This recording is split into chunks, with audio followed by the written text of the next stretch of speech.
이사야 46장 3절과 4절 말씀, 우리 다 같이 한 목소리로 함께 합독하시겠습니다. 시작. 야곱의 모든 자여 내게 들을지어다. 배에서 태어남으로부터 내게 안겼고 태에서 남으로부터 내게 업힌 너희여, 너희가 노년에 이르기까지 내가 그리하겠고 백발이 되기까지 내가 너희를 품을 것이라. 내가 지었은즉 내가 업을 것이요 내가 품고 구하여 내리라. 아멘. 아멘. 무선 마이크 소리가 좀 커서 충돌이 있는 것 같아요. 조금만 줄여주시면 감사하겠습니다. 오늘은 이사야 46장 3절과 4절 말씀으로 사랑의 약속이란 제목으로 함께 말씀을 나눠보길 원합니다. 사람은 무엇으로 사는가? 참 우리의 인생에 있어서 가장 중요하고도 또 가치 있는 그러한 질문이지요. 어떤 사람은 자식 때문에 산다라고 말하는 사람들이 있습니다. 또 어떤 사람은 나는 돈 때문에 산다 이렇게 말하는 사람도 있지요. 어떤 사람들은 왜 사는지 난 모르겠다 그렇게 말하는 분들도 있습니다. 또 어떤 사람들은 죽지 못해 산다 이렇게 안타까운 말을 하시는 분들도 있지요. 러시아의 작가 톨스토이가 쓴 단편 소설 사람은 무엇으로 사는가라는 이 소설에 보면 마헬 천사는 하나님께서 풀라하신 그 세 가지 질문에 대해서 이제 그 답을 찾아갑니다. 그런데 이 마지막 한 가지를 답을 찾지 못한 거예요. 그 마지막 한 가지 질문이 사람이 무엇으로 사는가라는 질문입니다. 그러던 어느 날 태어나자마자 어머니를 잃은 이 쌍둥이를 바라보면서 근심하게 되었지만 그 쌍둥이가 죽지 않고 주변 사람들의 사랑과 보살핌으로 인해서 건강하고 행복하게 살아가는 모습을 보면서 이 마지막 문제에 대한 답을 찾게 됩니다. 사람은 사랑으로 사는구나. 이러한 깨달음을 얻게 되었습니다. 그런데 문제는 무엇인가요? 사람이 사랑 때문에 산다라고 말은 하지만 결국에 그 사랑에 배신을 당해서 때로는 낭만과 좌절 가운데 살아가는 많은 사람들이 있다라는 사실입니다. 왜 그렇습니까? 인간의 사랑은 불완전한 사랑이기 때문입니다. 완전하지가 않기 때문에 언제든지 깨어질 수 있고 또 오랫동안 지속되지 못하는 사랑이다라는 것이지요. 그런데 더 큰 문제가 있습니다. 이런 불완전한 인간의 사랑을 하나님께 투영시키는 거지요. 인간의 사랑이 이렇게 변하는 것처럼 하나님도 우리를 향해서 그 사랑이 변하면 어떻게 하나? 내가 이렇게 믿음으로 살지도 못하는데 하나님이 나를 버리시거나 떠나시면 어떻게 하나? 그래서 끊임없이 하나님의 사랑을 의심하고 또 불행하게 살아가는 그런 많은 성도들이 있음을 보게 됩니다. 하지만 성경에 나타나는 하나님의 사랑은 어떤 사랑입니까? 영원하신 사랑이요 또 끊임없는 사랑 그리고 불변하는 사랑이다라는 것입니다. 그 사랑의 넓이와 길이와 높이와 깊이를 가늠할 수 없을 정도로 너무나도 크고 놀라우신 사랑이 바로 하나님의 사랑인 것입니다. 이러한 사랑의 하나님께서 오늘 말씀에 사랑의 약속을 주고 계심을 우리는 확인할 수 있습니다. 그리고 그분은 진실하시기 때문에 약속하신 바는 반드시 이루시는 분이시다라는 것이지요. 그렇다면 하나님께서 우리에게 약속하신 사랑은 구체적으로 무엇일까요?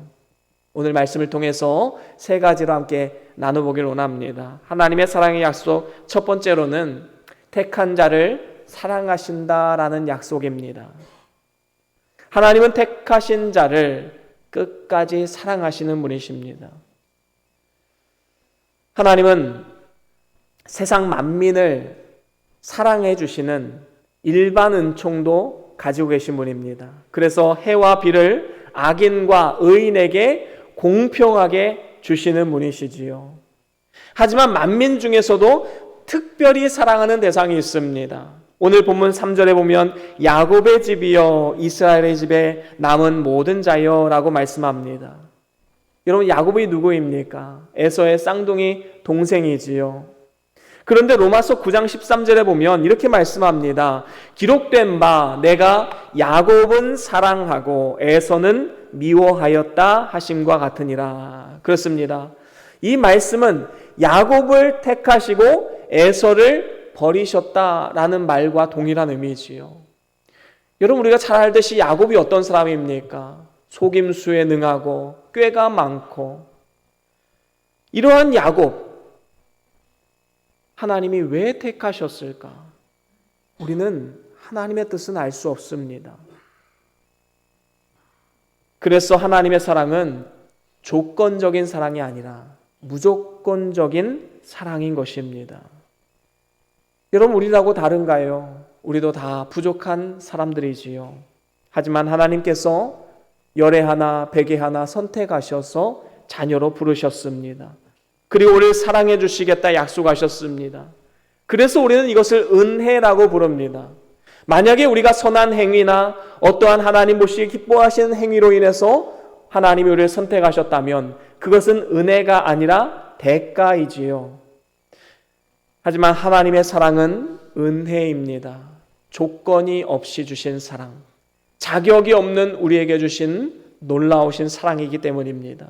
특별히 오늘 말씀해 보니까 이스라엘의 남은 모든 자여라고 말씀하고 있습니다. 이 말씀은 하나님의 택함을 받은 이스라엘 자손 중에서도 아수르나 바벨론에 포로되어 갔거나 아니면 본토에 있거나 거기에 상관없이 하나님을 버리지 않고 끝까지 남아서 하나님을 섬기는 사람, 믿음을 지킨 자들을 말씀하는 것입니다.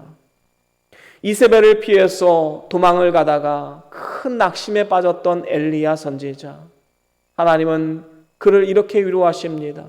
엘리야야, 내가 바알에게 무릎 꿇지 않은 7,000명의 사람이 지금 있다. 너의 동역자가 이렇게 많이 있다라는 사실을 알려줌을 통해서 엘리야에게 큰 힘과 용기를 불어넣어 주셨습니다. 그렇습니다. 이처럼 성경에서 말하는 이 남은 자들은요, 어떤 환난에서 육신을 보전받은 그러한 살아남은 자들을 말하는 것이 아닙니다. 온 나라가 심하게 부패하고 모두가 다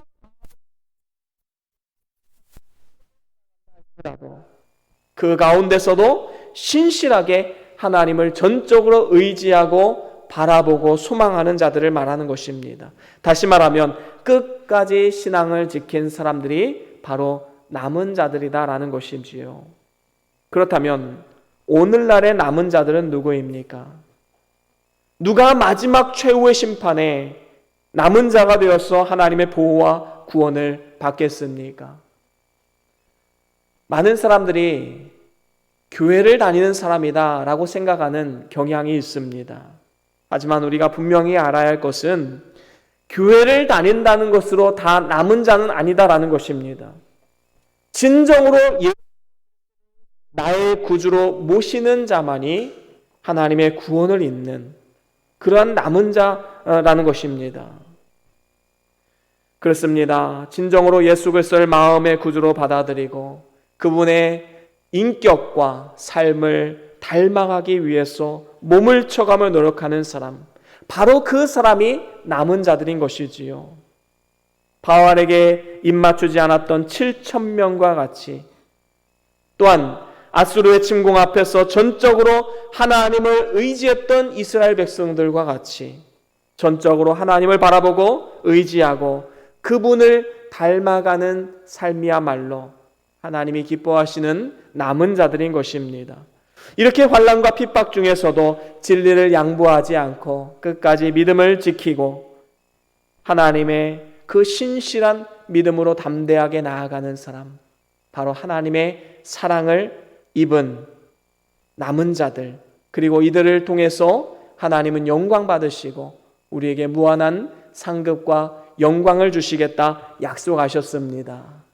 그런가 하면 두 번째로는 우리에게 하신 약속, 모태에서 세상 끝날까지 사랑하신다 약속하셨습니다. 여러분, 인간이 서로 사랑하는 기간은 길지 못해요. 부모가 자녀를 사랑한다 할지라도 부모가 먼저 세상을 떠나버리면 자녀를 더 이상 돌보거나 사랑할 수가 없는 것입니다. 또한 부부간에도 100년 해로 말은 하지만 사실 100년 넘게 이렇게 서로 사랑하며 사는 부부는 거의 없지요. 둘 중 하나가 먼저 떠나서 사랑이 끊어지는 경우도 많이 있습니다. 하지만 하나님의 사랑은 다릅니다. 오늘 본문 3절 하반절에서 4절 상반절까지 보면 이렇게 말씀합니다. 내게 들을지어다 배에서 태어남으로부터 내게 안겼고 태에서 남으로부터 내게 업힌 너희여 너희가 노년에 이르기까지 내가 그리하겠고 백발이 되기까지 그리하겠다 말씀하셨습니다. 여러분, 쉽게 말하면 하나님의 이 사랑의 약속은 모태에서부터 시작해서 세상 끝날까지 백발이 되어서 이 세상을 마무리하는 그 시간까지 계속될 것이다 라고 말씀하고 있습니다. 그렇습니다.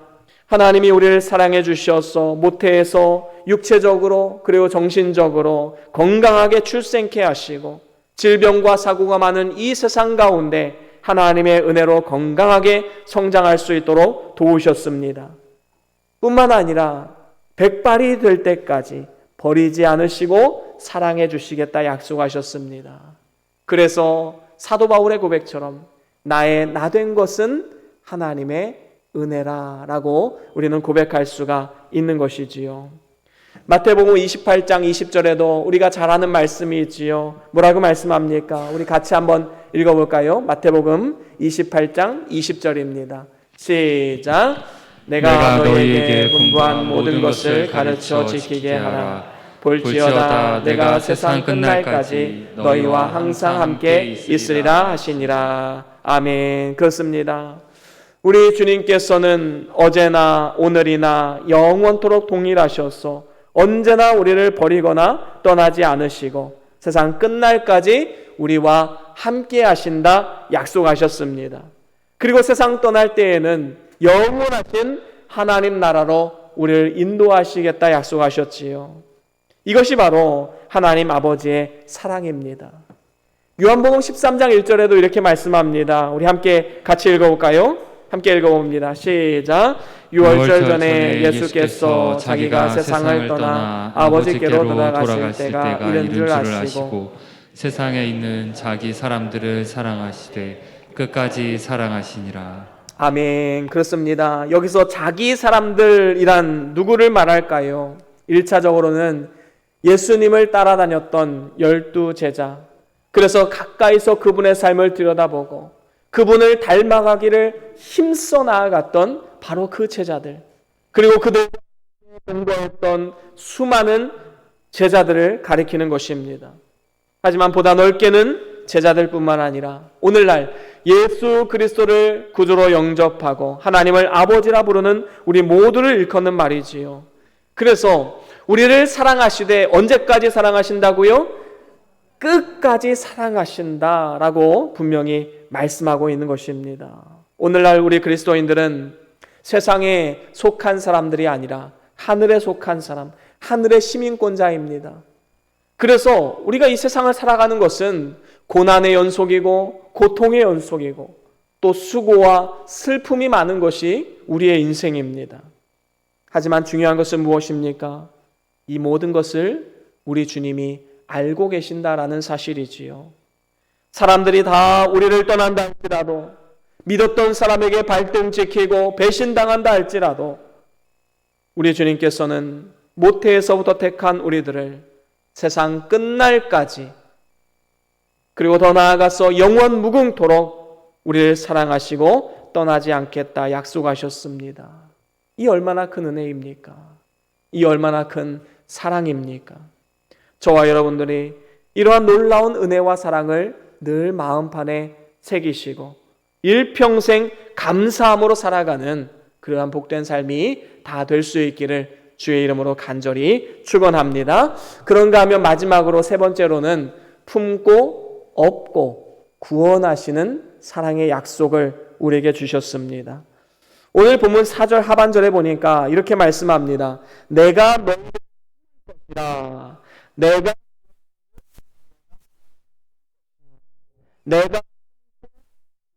되리라 라고 말씀합니다. 여기 보니까 먼저는 품으시겠다 말씀하고 있습니다. 하나님은 목자와 같이 양무리들을 모으시고 그 어린 양을 품에 안고 그 품에 안에서 평안한 안식을 주시는 분이십니다.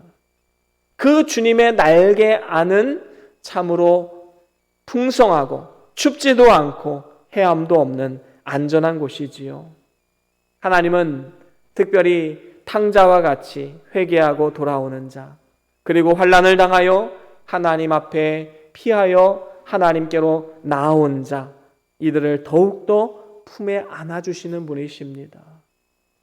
오늘도 우리의 삶 가운데 여러 가지 어려운 문제, 환난, 시험, 핍박이 있다 할지라도 하나님의 품에 안겨서 하나님의 약속의 말씀을 붙잡고 끝까지 믿음으로 나아가야 할 것입니다.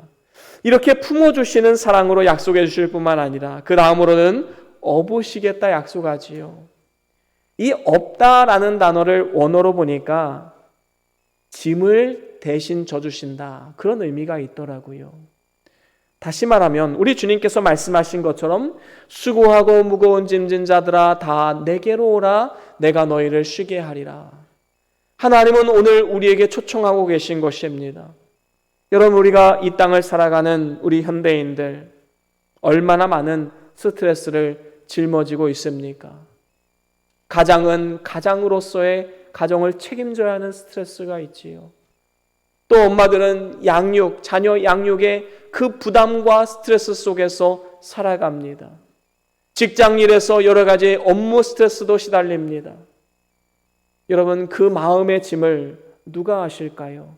사람은 모르고 남편도 몰라주고 아내도 몰라주고 자녀도 몰라줘도 하나님은 아신다라는 겁니다. 우리가 이 믿음이 있기 때문에 우리가 하나님 앞에 나와 눈물로 기도하며 주 앞에 우리의 짐을 내려놓을 수 있는 것 아니겠습니까?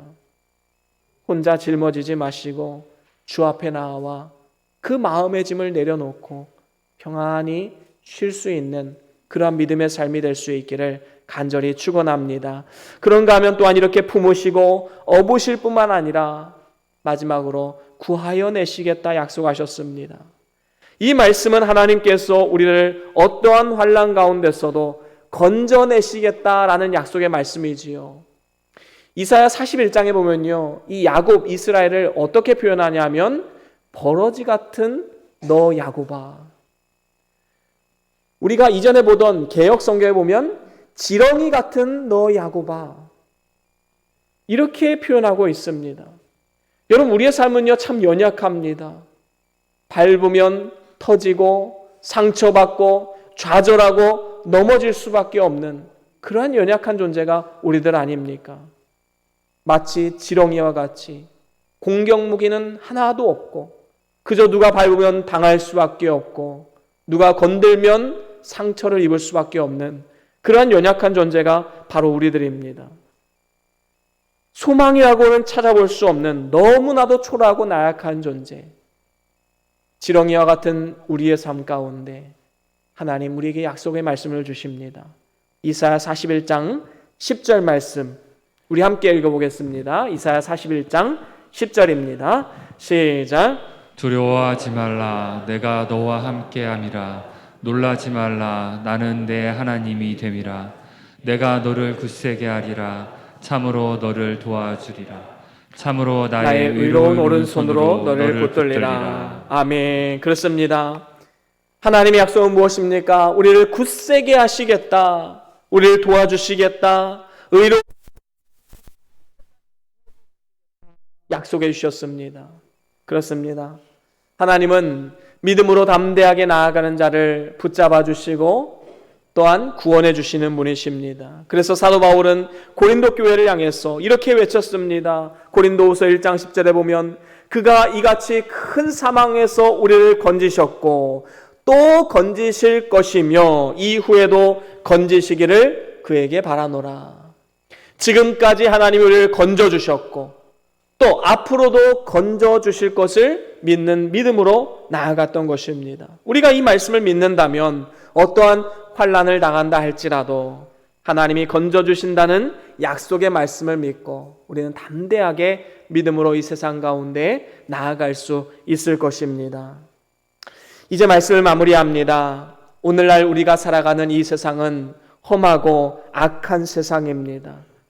그래서 우리가 이 땅 가운데 살아갈 때 상처와 아픔, 수고와 슬픔이 많은 것이 우리의 인생이지요. 하지만 하나님께서는 이러한 삶 가운데 우리에게 소망의 약속을 주십니다. 세상은 다 무너진다. 우리는 이 소망이 있기 때문에 우리의 삶은 더욱더 하나님 보시기에 기뻐하는 삶을 살아갈 수 있는 것입니다. 오늘 우리에게 어떤 약속을 주셨습니까? 하나님은 택한 자를 사랑하시고 또한 모태에서부터 세상 끝날까지 사랑하실 뿐만 아니라 우리를 품어주시고 업어주시고 구원해 주신다 약속하셨습니다. 저와 여러분들이 하나님께서 주신 이 사랑의 약속을 오늘도 마음판에 새기시고 그 사랑을 가지고 이 험한 세상을 담대하고 용기 있게 살아가실 뿐만 아니라 그 사랑의 약속을 주변 사람들에게 삶을 통해 증거할 수 있는 복의 도구로 아름답게 쓰임받을 수 있기를 주의 이름으로 간절히 축원합니다. 우리 다 같이 기도하시겠습니다.